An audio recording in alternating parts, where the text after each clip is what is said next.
This cultural moment we're having with Rednote is so interesting because I think that we think we're already global citizens on the internet, and then we enter this place that is so characteristically Chinese, and people that we've been separated from because of national governments and because of a language barrier. We're sort of bridging that gap and figuring out that the Chinese people are not these like evil communists that we've been told they were, like these cold-hearted militant people. They are not those people, and I'm sure we're not the people they thought we were. I love the American spirit, which is the spirit of don't tread on me. It is the spirit of a 15-year-old that is angry at their parents for getting grounded. And we're bringing that spirit to a country that is heavily censored. It's like, hi, everything is fine. Let me teach you about sewing. Make sure you don't say anything about the government.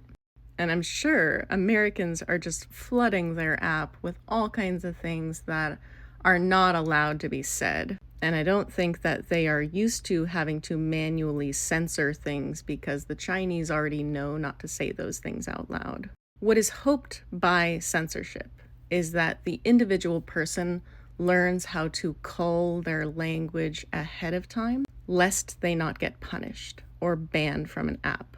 And that's why it's really important for us to not change what we want to say, not censor ourselves, because the threat of censorship is what makes censorship work. If nobody goes along with the censorship and the censorship has to be done manually, it is exhausting for the people who have to do the censoring, and it doesn't really work. It would be the same thing if in this country everybody decided to violate all of the laws. There would be no ability for the court system or the policing system to handle that onslaught. So the people ultimately get to decide what the laws are and what the rules are. And we tend to collectively agree on rules and laws in order to keep each other safe. This is also why the few can never take power for very long, because eventually people always figure out that there's power in numbers.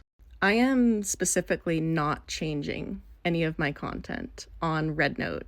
And I'm like, yeah, let's see when I get banned, because I'm saying all my normal stuff. I was talking about sweatshop workers yesterday.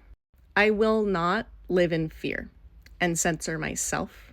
And I won't do that in this country when they inevitably start to pass laws like that. I think I'm also having kind of a political reflection on censorship, because I've often wondered how the US is able to have such a free media and information exchange, and yet we are still succumbing to right-wing fascist controls. How have they been able to do that? I think that our education system suffered, and so a lot of people lack critical thinking. I think that there are a lot of people who are still attracted to a narcissistic patriarchal daddy figure. And those of us girls who have been in relationships with those men and been abused by those men are like, no, girl, don't be seduced by that. And so we're having to watch as we're all on this boat, succumbing to business daddy who says that he's going to make it all better. And what he's really going to do is just harvest our resources and take advantage of us. And is there some balance that the media has to have in order for there to be enough stability in the culture? Clearly, China has a more thriving middle class. We are watching these people with their grocery hauls, and we are like, wow, they might live in an authoritarian socialist country, but they can buy food. Would I be willing to shut up a little bit more and not share my opinion in order to be able to buy more food?